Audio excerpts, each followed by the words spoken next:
Vou te confirmar aqui. Então, como anunciado, o personagem de hoje é Lídia. Encontramos a história dela no capítulo 16 de Atos. Vamos começar com um versículo para motivar o assunto, e aí começaremos do início, né? Então, o primeiro versículo de motivação, onde encontramos o nome de Lídia, em Atos capítulo 16, versículo 14. Atos 16, 14. Certa mulher, chamada Lídia, da cidade de Tiatira, vendedora de púrpura, temente a Deus, nos escutava. O Senhor lhe abriu o coração para atender às coisas que Paulo dizia. Te somos gratos, Senhor, mais uma vez, pela oportunidade renovada de juntos abrirmos a Tua palavra e olharmos para Ti em independência, pedindo a Tua condução, a ajuda do Teu Espírito e o Teu falar. Senhor, precisamos ganhar algo de Ti nessa noite, precisamos ouvir a Tua voz, ver a Tua face. E somos gratos porque apraz a Ti, pelo Teu Espírito, por meio da Tua palavra, abrir os nossos olhos para nos encantar mais uma vez com a Tua bendita pessoa. Encomendamos esse tempo diante de nós em Tuas boas mãos e oramos em Teu próprio nome, em nome de Jesus. Amém. Bem, então, hoje o assunto é Lídia, mas bem da verdade, a história dela, que é muito simples, muito bonita, muito profunda, é quase que uma desculpa para olharmos algumas coisas que acontecem em torno desse texto, né, e que são, penso eu, bastante instrutivas, né? Então, mais ou menos a sequência de assuntos que eu pretendo ver com os irmãos, ainda que de forma bastante rápida, é, primeiro, olharmos algo do contexto dessa história. Uma coisa muito bonita de vermos nessa história, possivelmente seja uma das principais lições que encontraremos aqui, é a condução do Espírito Santo de Paulo, né, e dos seus colaboradores. Aproveitaremos para ver alguma coisa a respeito da cidade de Filipos, né, e das igrejas da Macedônia, ou seja, entendermos aí essa nomenclatura que aparece em outros lugares do Novo Testamento. Claro, veremos Lídia e a sua conversão e o método que o Senhor utilizou para chegar até ela, né? E também concluir com alguns aspectos que tocam os assuntos dessa história. Então, basicamente, quero passar nesses 5 pontos com os irmãos. Há algo interessante também, algumas palavras muito específicas usadas aqui no relato de Lídia, que acontecem também no livro de Lucas, ou seja, essas palavras são palavras preferidas, vamos dizer assim, de Lucas. Então, eu vou fazer essa observação quando chegarmos ao ponto. Vamos começar com um pouco de contexto. Essa história, ela ocorre dentro da segunda viagem missionária de Paulo. Paulo fez 3 viagens missionárias. Eu vou mencionar aqui os textos que cobrem as viagens e também as datas aproximadas dessas viagens, ok?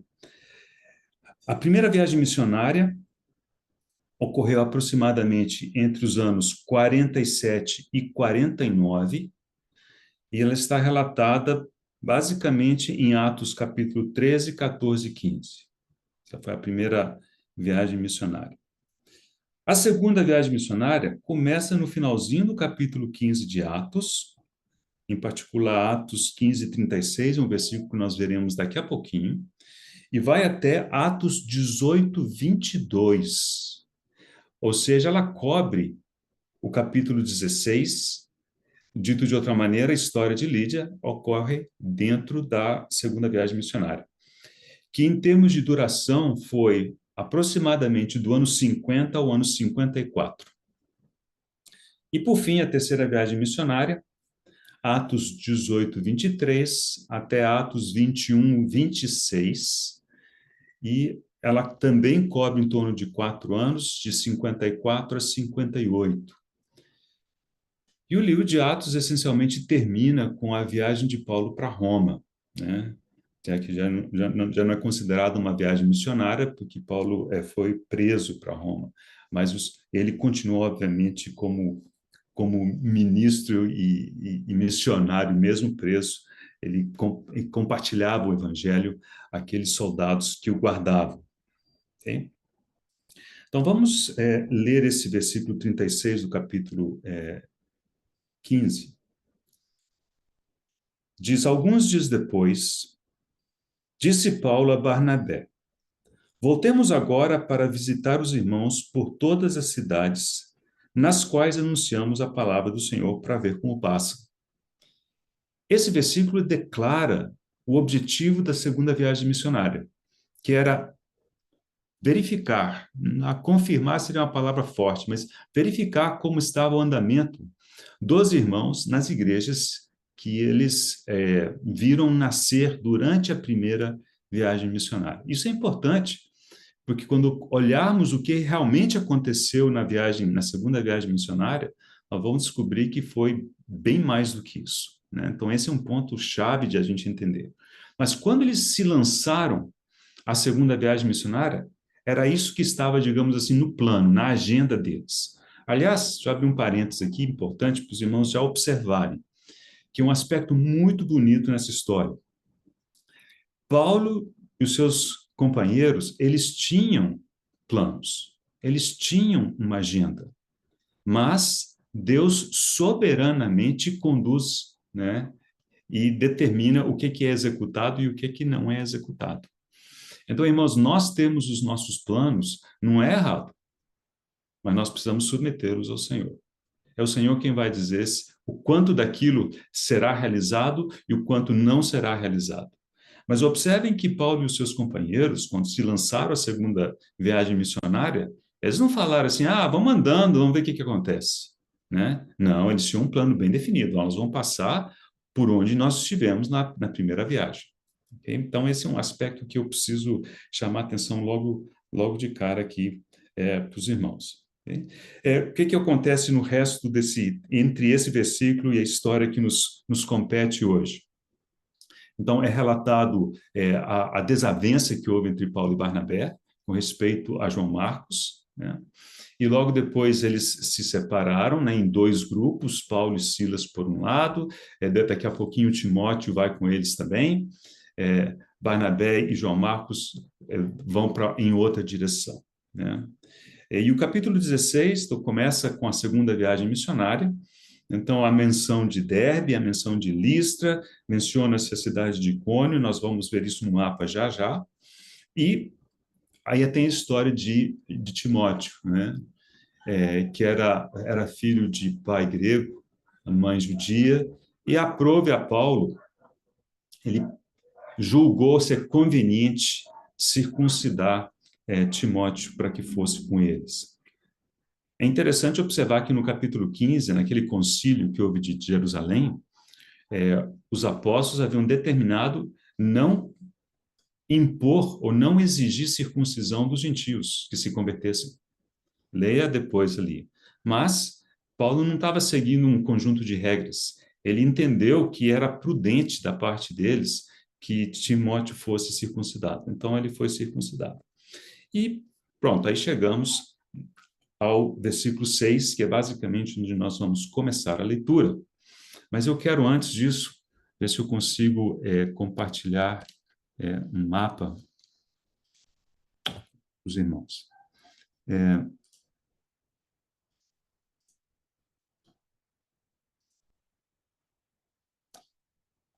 Os irmãos estão vendo esse mapa?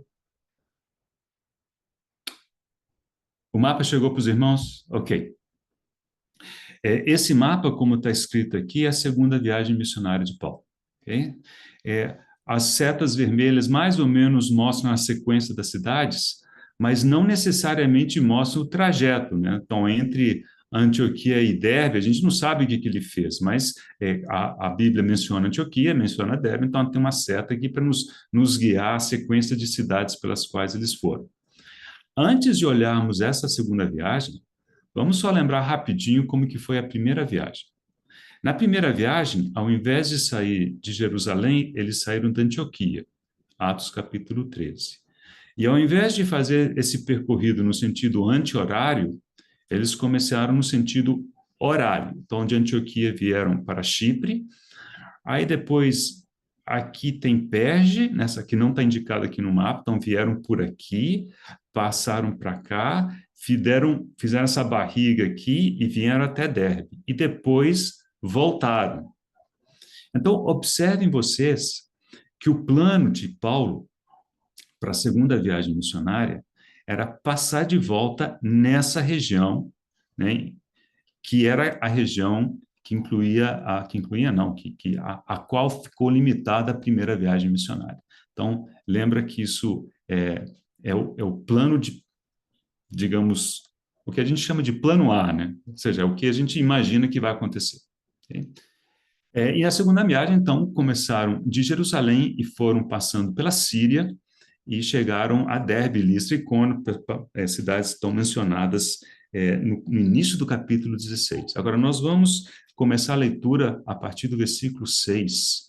Então, os irmãos, lembrem que eles estavam nesta região. Okay? Então, veja o que diz o versículo 6. Eu vou ler como está aqui nessa tradução, e daqui a pouco eu vou só inverter o sentido da frase, só para a gente entender um pouco melhor o que aconteceu. O versículo 6 diz assim: E percorrendo a região frígio-gálata, tendo sido impedidos pelo Espírito Santo de pregar a palavra na Ásia, versículo 7, defrontando Mísia, tentavam ir para a Bitínia, mas o Espírito de Jesus não o permitiu.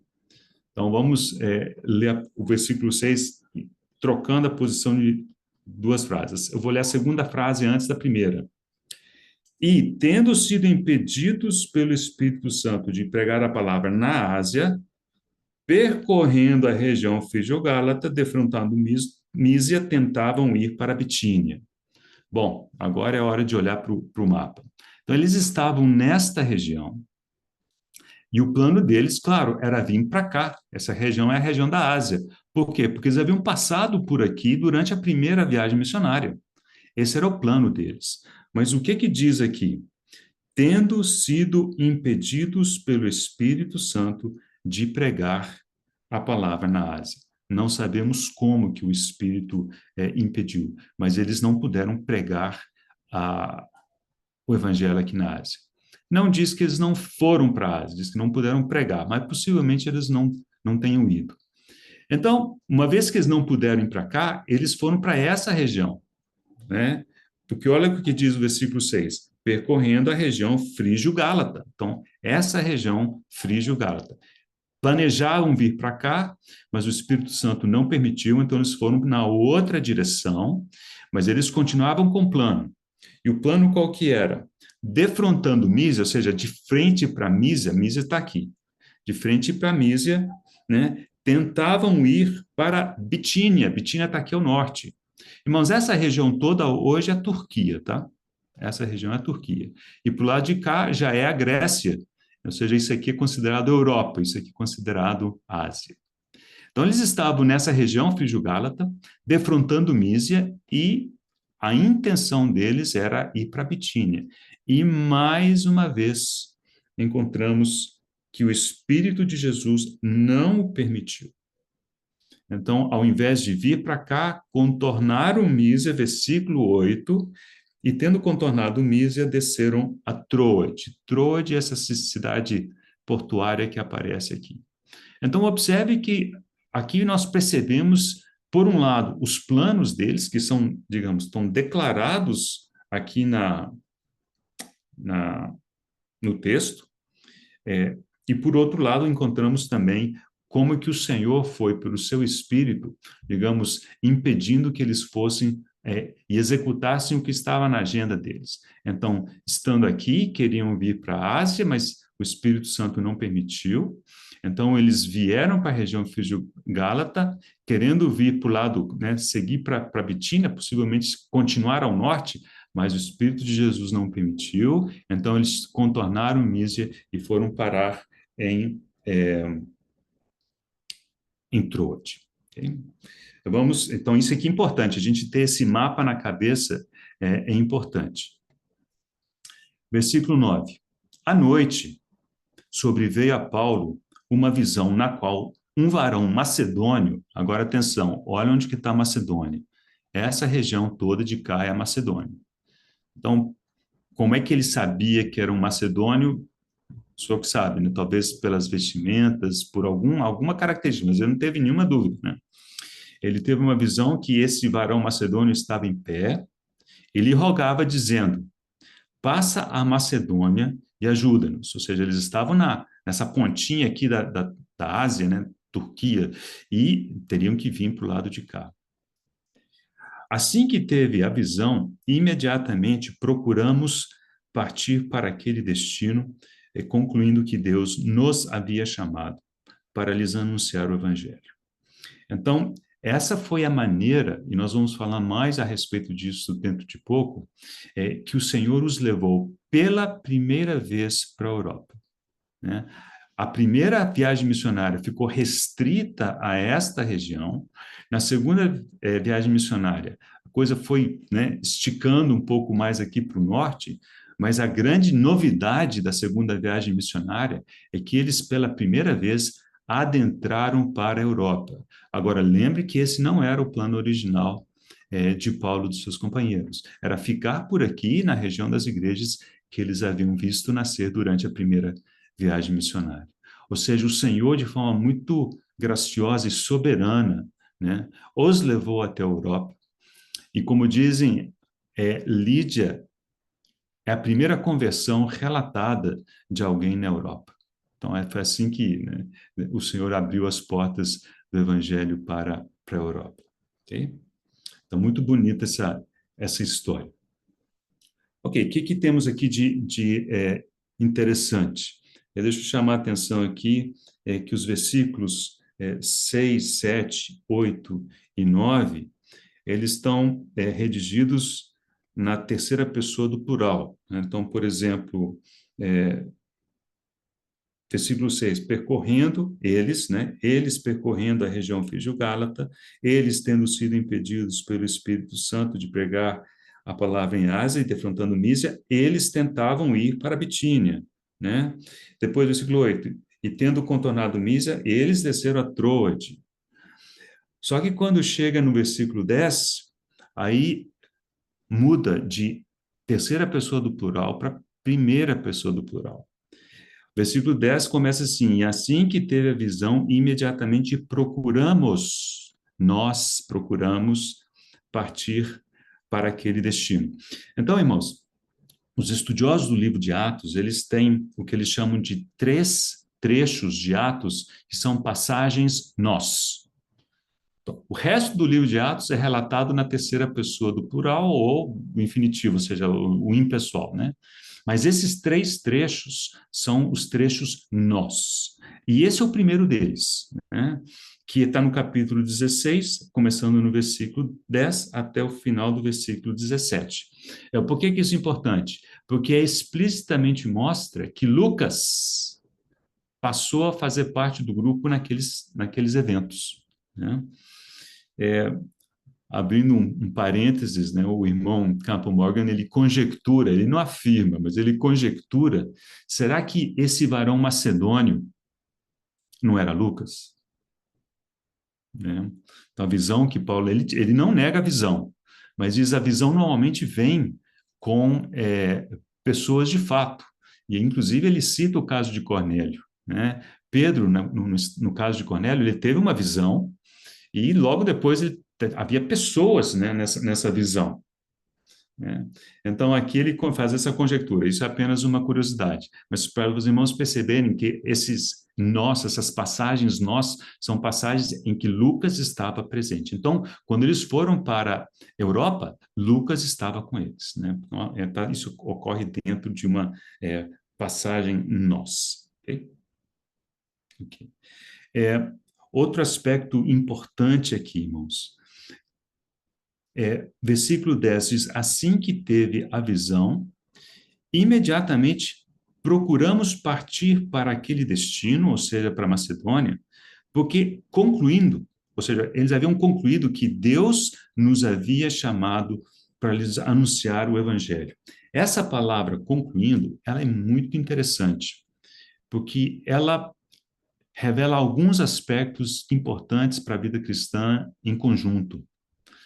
Primeiro, é uma palavra que implica ou que sugere conjunto de pessoas. Ou seja, é uma coisa que as pessoas têm que fazer juntos. Não é uma conclusão eu comigo mesmo. Né? Eu concluo baseado nas minhas observações, então eu cheguei a uma conclusão. Não, aqui a ideia é que nas interações, nas confirmações mútuas, eles chegaram a essa conclusão. E para ilustrar esse aspecto, eu vou mostrar outros dois textos. Eu vou ler, vou dar a referência e vou ler em que essa palavra é utilizada. A palavra aparece somente 5 vezes no Novo Testamento, assim, então não aparece tantas vezes assim. Mas observe uma outra vez em que aparece é em Efésios 4:16.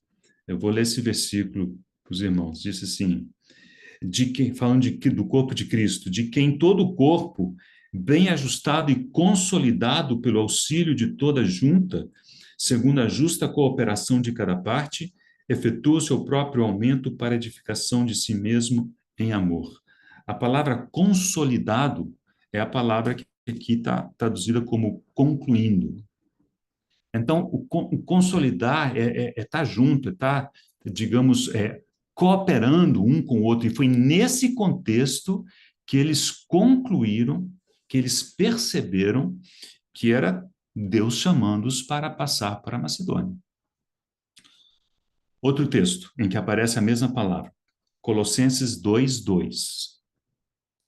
Para que o coração deles seja confortado e vinculado juntamente em amor, e eles tenham toda a riqueza da forte convicção do entendimento para compreenderem plenamente o mistério de Deus Cristo. Aqui a palavra foi traduzida por vinculado juntamente.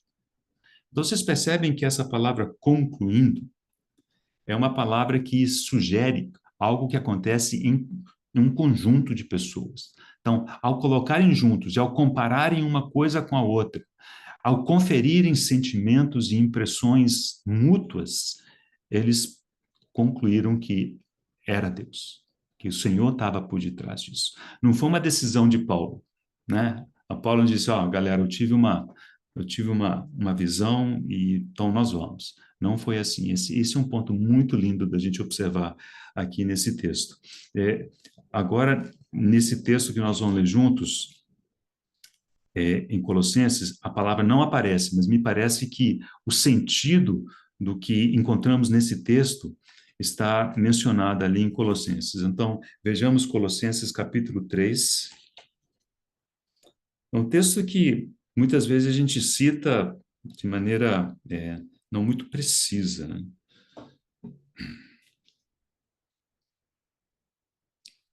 Versículo 15, 16 e 17. Seja a paz de Cristo o árbitro em vosso coração, a qual também fostes chamados em um só corpo, e sede agradecidos.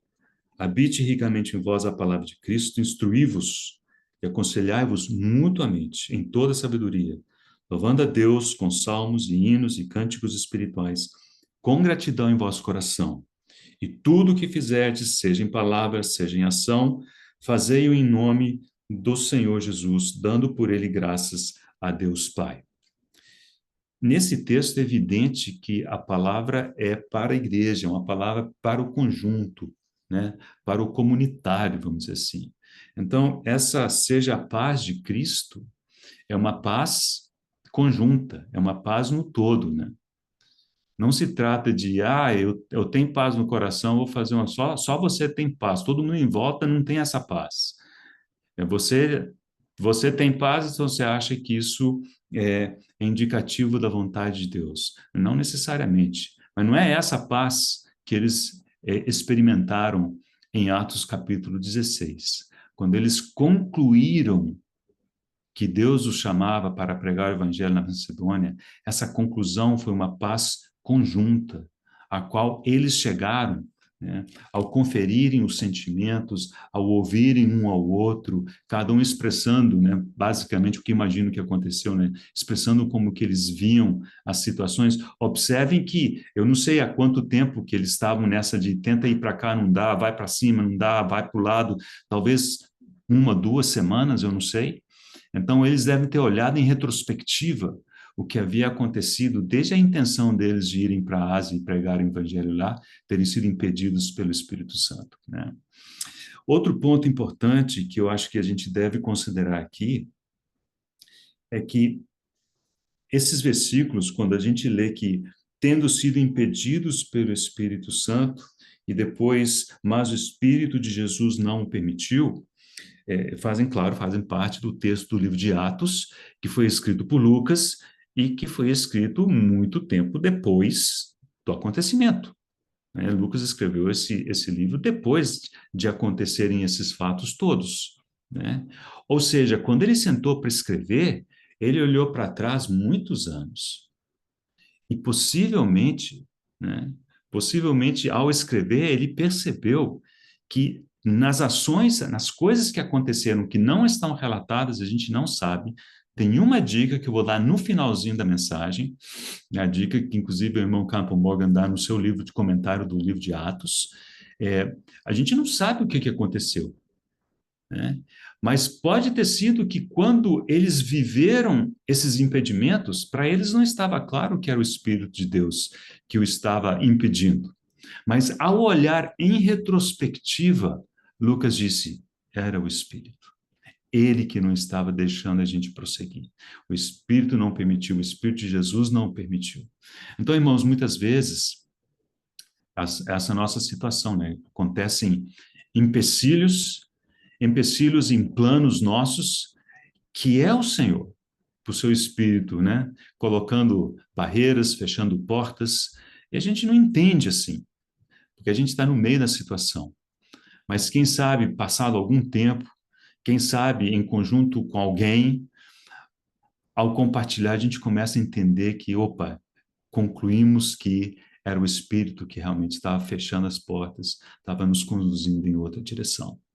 Então, acho que esse texto ele ilustra de forma muito bonita questões muito práticas do nosso caminhar, principalmente do nosso caminhar conjunto, né? Muito bem. Então, temos aí um pouco da questão da condução do Espírito Santo. Vamos prosseguir, vamos ver o próximo item e olharmos alguma coisa a respeito da cidade de Filipos e das igrejas da Macedônia. Então, vamos ler a partir do versículo 11. Tendo, pois, navegado de Troade, então observam, estão aqui, né? Então, em Troade, navegaram de Troade, seguimos em direitura a Samotrácia é essa região aqui, e no dia seguinte a Neápolis, e dali a Filipos, e por aqui eu já vou desligar o mapa, mas então já efetivamente chegaram, passaram por aqui e chegaram a Filipos. Essa expressão em direitura, diz o irmão Campbell Morgan que é um termo náutico, técnico, e significa navegar com um vento favorável. Então, eles fizeram esse trajeto aqui em 2 dias, né? Houve uma outra ocasião, aparece em Atos capítulo 20, em que eles navegaram na direção oposta, né, de Filipos para Troade. Eles levaram 5 dias para fazer o mesmo trajeto, provavelmente porque o vento lhes era contrário, né? Mas nessa ocasião, o vento era favorável, né? E eles navegaram em 2 dias, chegaram até Filipos. Okay? Deixa eu interromper esse compartilhar, acho que nós não vamos precisar desse mapa mais, por enquanto, mas os irmãos terem essa imagem, acho que é importante. Okay? Bem, no versículo 12, temos o que precisamos saber a respeito da cidade de Filipos, né? Diz, e dali a Filipos, cidade da Macedônia, primeira do distrito e colônia. E nessa cidade permanecemos alguns dias. Bem, o que que isso tudo significa, né? Então, era um distrito romano e Filipos era como se fosse a principal, né? Ou seja, quase como se fosse a capital da região, né? E diz que era colônia. Essa palavra significa que ela havia sido é, povoada por colonos enviados diretamente de Roma, né? Até que o irmão Campbell Morgan diz que Filipos era possivelmente uma Roma em miniatura, né? Que a ideia de colônia era reproduzir todo o ambiente de Roma, né? O ambiente cultural, o ambiente político, né? Então, Filipos era uma cidade essencialmente romana, né? E foi para lá que Paulo e os seus companheiros foram. Aí diz, nessa cidade permanecemos alguns dias. E aí a ideia é realmente permanecer descansando, esperando uma oportunidade, esperando algum mover do Senhor. E no versículo 13, encontramos o seguinte: no sábado saímos da cidade para junto do rio, onde nos pareceu haver um lugar de oração. E assentando-nos, falamos às mulheres que para ali tinham concorrido. Aqui temos algumas informações que não aparecem diretamente, né? Mas estão subentendidas. Então, os irmãos lembram que uma das ações sistemáticas de Paulo, quando ele viajava, era visitar sinagogas. Ele ia aos sábados a pregar nas sinagogas. Por que que ele não fez isso em Filipos? Por uma razão muito simples, não tinha sinagoga. Então, se não tinha sinagoga, como é que não tinha sinagoga? Então, dizem que onde quer que houvesse 10 homens judeus, já era suficiente para formar uma sinagoga. Ao que tudo indica, não havia esses 10 homens judeus em Filipos. Então, Filipos realmente era quase que completamente romana. Até aquele momento não havia qualquer aspecto formal da religião hebraica. Contudo, essa questão da lugar de oração, o grego utiliza uma palavra específica para isso, né? E eram locais bem delimitados, bem conhecidos, e que eram específicos para oração, e que normalmente eram à beira do rio. Por quê? Porque alguns dos dos rituais que eles precisavam dentro do judaísmo demandavam água, então estar do lado do rio era adequado. Então, se por um lado temos que a cidade não tinha sinagoga, provavelmente não tinha sequer 10 homens judeus, por outro lado, algo havia ali, já havia começado, havia, né, esse local de oração, e o texto diz que lhes pareceu haver. Então, assim, eles foram como que tateando, né? E daqui a pouco, quando falarmos de Lídia, vou mencionar que parece que era uma prosélita, ou poderia ser uma prosélita, né? Mas como Cornélio diz que ela temia Deus e ela observava esses tempos de oração. Tanto é que no sábado ela e outras mulheres haviam ido para lá. Bom, mas antes da gente tocar especificamente na pessoa de Lídia, ok? Vamos olhar essa questão da Macedônia e as igrejas na Macedônia. Okay? Então, quais eram as igrejas na Macedônia? Aquele mapa já mostra várias delas. Então, são Neápolis, Filipos, né, que acabamos de ver, Tessalônica, Bereia, essas estavam no mapa. Além dessas, mencionadas no Novo Testamento, mas que não estavam naquele mapa, Anfípolis e Apolônia. Okay? Então, essas são as igrejas na Macedônia. Mas um aspecto interessante, e nós vamos ver isso também mais para o final da mensagem, é que às vezes, quando encontramos essa denominação Macedônia no Novo Testamento, apesar de cobrir aquela região, de incluir todas as igrejas, possivelmente o foco ou a intenção é mencionar Filipos. Então, vamos olhar dois textos para ilustrar esse ponto.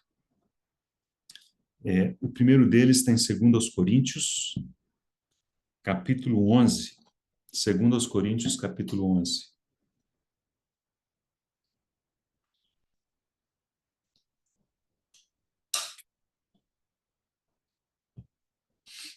Aqui encontramos a defesa de Paulo, explicação que ele fez com respeito ao seu ministério, né?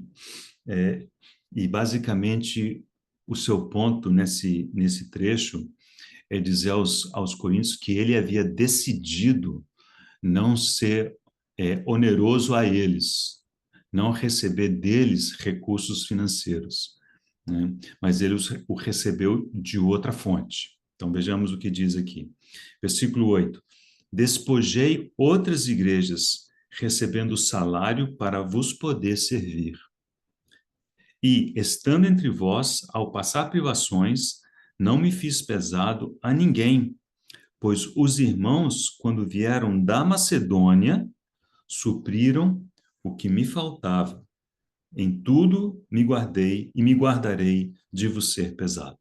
Então, aqui ele faz uma menção à Macedônia, e a Macedônia incluía várias igrejas, né? Então, provavelmente, entre essas igrejas, houve em algum momento o levantar de uma oferta para suprir as necessidades de Paulo. Mas vamos complementar essa ideia com um texto em Filipenses, na cidade de na epístola de Paulo aos Filipenses, né? Então, obviamente, ele escreveu para os irmãos em Filipos. Observem como essa cidade se tornou querida para Paulo, né? Era um lugar que não tinha sequer 10 judeus, não tinha sequer sinagoga, mas o Senhor fez uma grande obra ali, essa é a obra que começou com Lídia, nós estamos vendo ela como que o Senhor cuidadosamente, né, foi fechando portas aqui, fechando portas ali, levando-os, né, para um lugar onde eles não haviam planejado estar, né, porque Deus havia determinado que teria uma obra para fazer ali, né?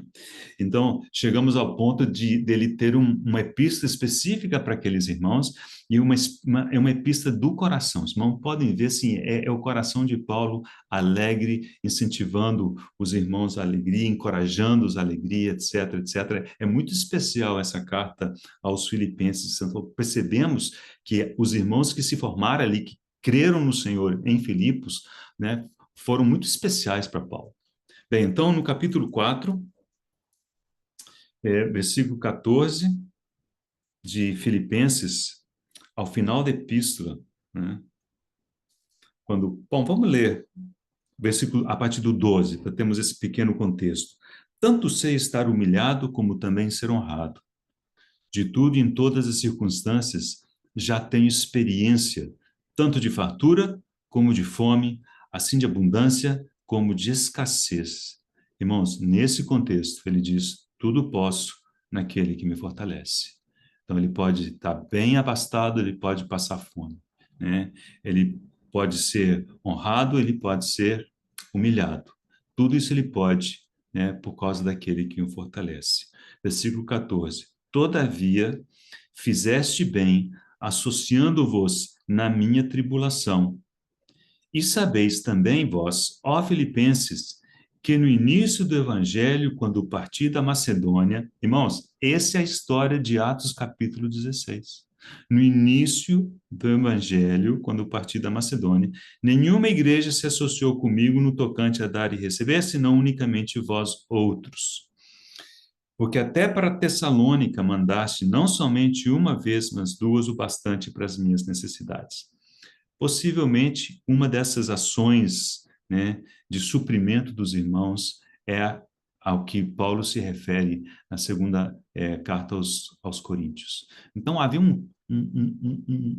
uma conexão muito forte, né, entre Paulo e os filipenses sempre, né, provendo e suprindo as necessidades de Paulo, né?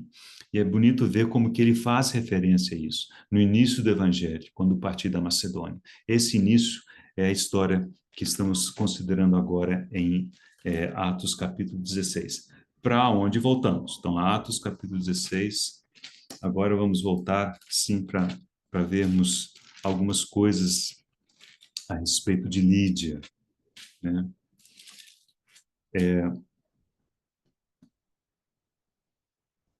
Para quem talvez a gente não leia hoje, mas logo depois da história de Lídia, né, que por enquanto termina aí no versículo 15, logo depois tem uma outra história, que é de uma jovem possessa de espírito de adivinhação, né? Então, os irmãos conhecem essa história, mas nós vamos ler essa história na próxima vez, porque ela está mais vinculada ao caso do carcereiro, que é o próximo personagem que nos toca cobrir. E o irmão Campo Morgan coloca isso da maneira muito bonita, né? Ele diz assim que a chegada do Evangelho na Europa, né, ela aconteceu, digamos, em torno de duas mulheres, Lídia, que foi ganha pelo Senhor, né? E essa jovem que estava possessa, né, pelo espírito maligno. Nós não sabemos o que aconteceu com ela, se ela veio a crer no Senhor ou não, o texto não diz. Mas então a história da chegada do evangelho na Europa, ela aconteceu em torno dessas duas pessoas, ok? Então vamos ao versículo 14, que foi o nosso versículo de abertura. Certa mulher chamada Lídia, da cidade de Tiatira, vendedora de púrpura, temente a Deus. É uma frase que ouvimos a respeito de Cornélio também, né? Temente a Deus, nos escutava. O Senhor lhe abriu o coração para atender às coisas que Paulo dizia. Então, não sabemos muita coisa de Lídia, mas o fato de ela ser vendedora de púrpura, ao que tudo indica, aponta para uma mulher de posses, era uma comerciante, e era uma mulher de posses.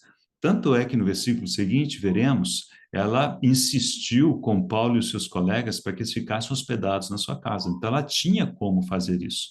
Ela tinha como recebê-los, de modo que isso parece confirmar que era uma pessoa de posses. Ela era temente a Deus. E pelo fato de ser temente a Deus e de observar horários de oração, talvez fosse prosélita. Observe que Cornélio também era temente a Deus, também observava horas de oração, mas o texto de Atos explicitamente diz que ele era incircunciso. Então, se ele era incircunciso, ele não era prosélito. Então, o fato de ser temente a Deus e de observar momentos de oração não necessariamente significa que a pessoa era prosélita, mas poderia ser. O fato é que o coração dela estava voltado para Deus. Ela temia Deus. Mas é claro, ela não havia conhecido, né? Fico imaginando aquele texto do profeta que diz: buscar-me-eis e me achareis quando me buscardes de todo o vosso coração. Deus conhecia ali de coração dela. E por que não imaginar que ela, buscando a Deus de todo o coração, Deus disse: olha, eu vou levar uma turma para ir pregar o evangelho para ela, né? E ele foi fechando portas, né, e abrindo outras de Paulo e de seus colegas até que eles chegaram a Filipos. Ok? Bem, então diz que ela os escutava. E esse escutar não é um escutar de, só estava lá ouvindo, igual alguém ouve uma notícia, né? Ela estava atenta, ela analisava aquilo, né, que estava ouvindo. E agora vem a chave. O Senhor lhe abriu o coração para entender, para atender as coisas que Paulo dizia. Irmãos, essa é uma realidade espiritual incontornável, a menos que o Senhor abra o entendimento. Uma pessoa pode ser temente a Deus, ela pode observar a oração, ela pode ouvir, mas ela não vai tocar em coisas espirituais, porque elas precisam ser reveladas pelo Espírito de Deus. Elas precisam ser traduzidas para o nosso espírito. Os olhos do nosso coração precisam ser abertos, e só o Senhor pode fazer isso. E pela graça de Deus, foi isso que ele fez com Lídia, né? Agora, observe que o mover do Senhor para com Lídia, penso eu que começou lá atrás, né? Quando ele não permitiu que Paulo e os seus companheiros fossem até a Ásia, aí eles queriam ir para o norte, para a região de Bitínia, também Deus não permitiu, por meio do Espírito de Jesus, eles, defrontando Mísia, foram até Derbe. Okay? Agora, essa palavra abriu, ela, digamos, ela ocupou alguns parágrafos aí do livro do irmão Campo Morgan, porque diz que esse abrir, é, ele busca uma palavra alternativa e ele utiliza ou sugere desembaraçar. Então é como se fosse um novelo de lã todo embolado, né? E ele precisa ser cuidadosamente desembaraçado. Então você vai puxando, você vai soltando os nós, você vai abrindo entre aspas, né, aquele novelo até que ele solta aqui, você consegue puxar o fio, né, e ele é desfeito, né? Ele é aberto. Então ele insiste nesse ponto que foi essa obra que Deus fez pelo seu Espírito no coração de Lídia, né? Essa palavra, nós vamos ver algumas ocorrências dela, aparece somente 8 vezes no Novo Testamento, né? É, vocês lembram quando o Senhor curou aquele surdo, né? Que falou assim, Áfrata, e aí ele abriu os ouvidos do surdo. Frata, então abriu os ouvidos do surdo. Esse abriu é a mesma palavra aqui. Mas ela aparece em um contexto que nós vamos apontar para os irmãos no final do livro de Lucas, no capítulo 24, naquele evento dos dois discípulos que estavam na estrada para Emaús.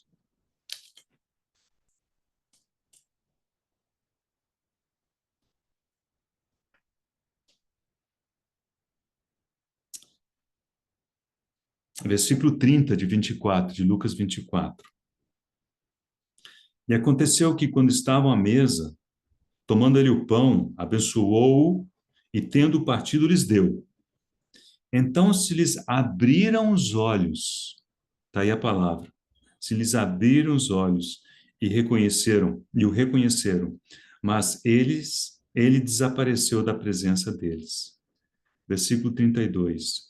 E disseram um ao outro, porventura não nos ardia o coração quando ele pelo caminho nos falava, quando nos expunha as escrituras? Expunha, de novo é a mesma palavra, é como se fosse quando ele nos abria as escrituras. Então o Senhor abre os olhos, o Senhor abre o coração, o Senhor abre as escrituras, né? E por fim, no versículo 45, diz, então lhes abriu o entendimento para compreenderem as escrituras. Irmãos, não é isso precisamente que parece ter acontecido com Lídia. No capítulo 24, era o Senhor fisicamente com aqueles discípulos. Ele já era ressuscitado, já estava ressurreto, ele ainda não havia sido elevado às alturas, ou seja, era o domingo de ressurreição, o Senhor ainda tinha 40 dias sobre a terra, mas era ele fisicamente, no seu corpo glorificado, né? Abrindo os olhos, abrindo as escrituras, abrindo o entendimento. E no caso de Lídia, o Senhor voltou a fazer isso, mas por intermédio da pregação de Paulo. Então vemos como que é o mesmo Senhor, fazendo a mesma obra, usando os seus mesmos métodos, mas agora no livro de Atos, por intermédio do seu corpo místico, a igreja, daqueles que lhe pertencem, membros do seu corpo, seja Filipe, seja Pedro, seja Paulo, é o Senhor por detrás dessas coisas todas, né? Então, graças ao Senhor. E mais uma palavra que aparece nos dois textos, e só aparece nessas duas ocasiões no Novo Testamento todinho, que é o seguinte, versículo 15, não feche Lucas 24, hein? Capítulo 16 de Atos, versículo 15. Depois de ser batizada, ela e toda a sua casa nos rogou, dizendo, se julgais que eu sou fiel ao Senhor, entrai em minha casa e aí ficai.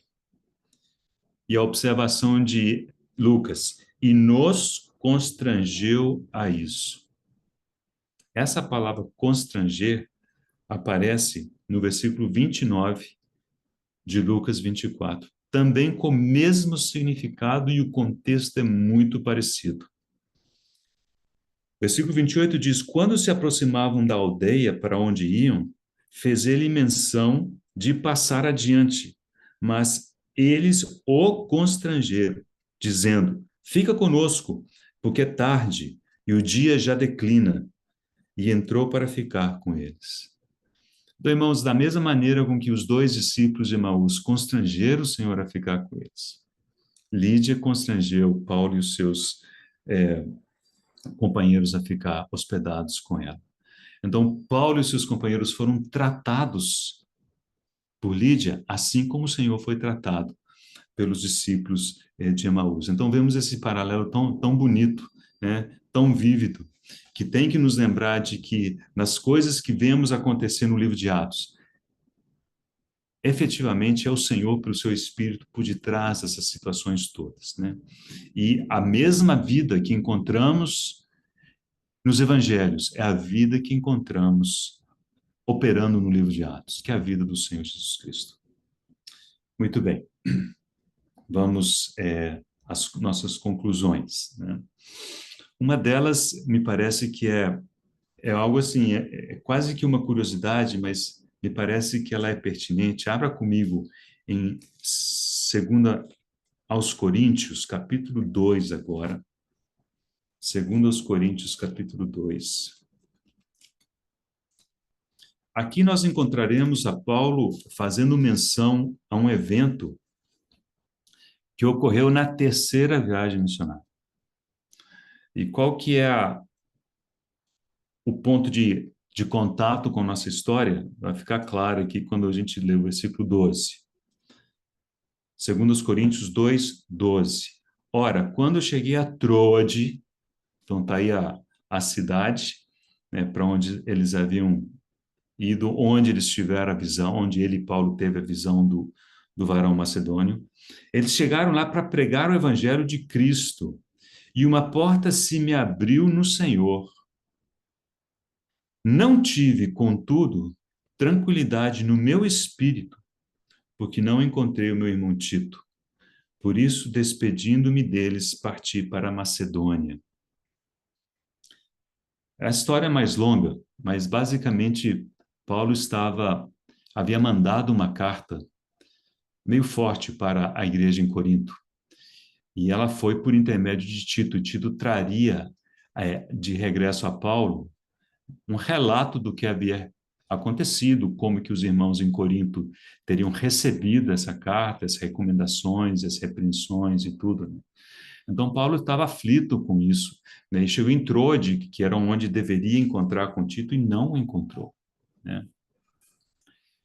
E o texto diz o seguinte: apesar de que tinha uma porta aberta para o evangelho, uma porta aberta no Senhor, ele não teve paz no espírito para prosseguir, ele estava aflito. Então, por um lado, é uma história muito bonita, porque vemos aqui a humanidade de Paulo, ele reconhecendo, olha, a porta estava aberta, estava tudo ok, mas eu estava com essa limitação dentro de mim, eu não tinha paz, né? A gente pode traduzir isso, talvez, estava com um aflito, talvez um pouco ansioso, mas o segundo aspecto, e é isso que eu gostaria de chamar a atenção, ele precisava de quê? De conforto, né? Talvez de um ombro, de alguém com quem orar. E o que que diz o texto? Para onde que ele foi? Despedindo-me deles, parti para a Macedônia. Irmãos, com quase toda certeza, ele foi para Filipe, né? E por que não imaginar que ele foi para a casa de Lídia, né? Porque eram tão queridos ao seu coração. Aqueles irmãos tinham se tornado tão importantes para ele, ele se sentia em casa quando estava ali em Filipos. Então, esse texto tem esse toque, né, em que começamos a perceber a relação que Paulo havia desenvolvido com aqueles irmãos na Macedônia. E não se esqueça, o primeiro fruto, as primícias ali é a vida de Lídia, né, que Deus abriu o coração para que atendesse às coisas que Paulo dizia. Ok. Vou terminar com uma citação do Campbell Morgan e uma hipótese, que aliás é o próprio Campbell Morgan que nos dá, que nós vamos terminar com essa hipótese. Mas eu vou primeiro ler a citação, depois concluiremos com essa hipótese. Me parece que ela pode nos confortar. A citação é assim: quando o Senhor abriu o coração daquela mulher, encontrou um local estratégico para o exercício da sua obra na Europa. Um coração aberto, uma casa aberta, um continente aberto. E agora, para concluir, agora, irmãos, é conjectura, né? Mas não é uma conjectura infundada. Abra comigo e com isso nós vamos terminar. Gálatas, capítulo 4. Gálatas, capítulo 4.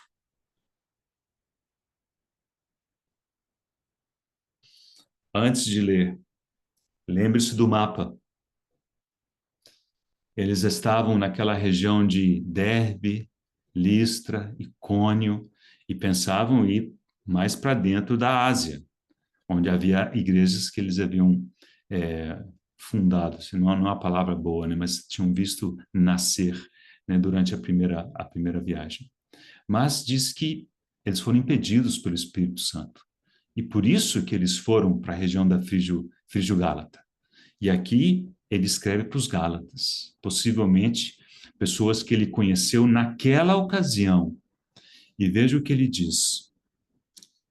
Versículo 13. E vós sabeis que vos preguei o evangelho a primeira vez, possivelmente fazendo referência a Atos 16, por causa de uma enfermidade física. Será que essa enfermidade física não foi a maneira com que o Senhor, pelo seu Espírito, impediu que ele pregasse a palavra na Ásia? Então, eles tinham pensado em ir lá, mas ele adoeceu e por alguma razão, então eles foram para o norte. Então, o irmão Campbell Morgan faz essa conjectura, e acho que é uma conjectura válida de ser feita. Irmãos, muitas vezes coisas tão desagradáveis e pouco compreendidas quanto uma enfermidade física ou outro tipo de limitação, a bem da verdade, são manifestações do mover de Deus pelo seu Espírito na nossa vida, nos levando em outras direções, né? Nunca vamos descartar isso, que a mão do Senhor, né, está por detrás dessas situações todas. Por isso que nós devemos seguir a recomendação de Paulo aos Efésios, quando diz: vede prudentemente como andais, não como necios, mas sim como sábios, procurando compreender a vontade do Senhor, remindo o tempo e procurando compreender qual que é a vontade do Senhor. E uma boa maneira de procurar compreender a vontade do Senhor é junto com outros, né? Porque ali há o amém no coração do irmão e juntos nós podemos concluir que é Deus que está abrindo uma porta, fechando outra e nos conduzindo nesta ou naquela direção. São algumas das lições que encontramos nessa belíssima história, né, de Lídia, relatada em Atos capítulo 16. Senhor, nós damos graças a Ti pela instrução da Tua palavra e pedimos, Senhor, que na Tua bondade, Teu Espírito nos conforte, nos ensine a reconhecer o Teu mover em nossa vida, Tua condução, e nos dê corações sensíveis e sábios e responsivos para sempre, Senhor, corrermos após Ti. Senhor, obrigado porque a Tua soberania é algo que vai além da nossa compreensão, mas sabemos que o Senhor é quem comanda todas as coisas. Por isso, Senhor, sabemos que tudo coopera para o bem daqueles que amam o Senhor, daqueles que são chamados segundo o Teu propósito. Por isso nós Te bendizemos com gratidão nessa noite, em nome de Jesus. Amém.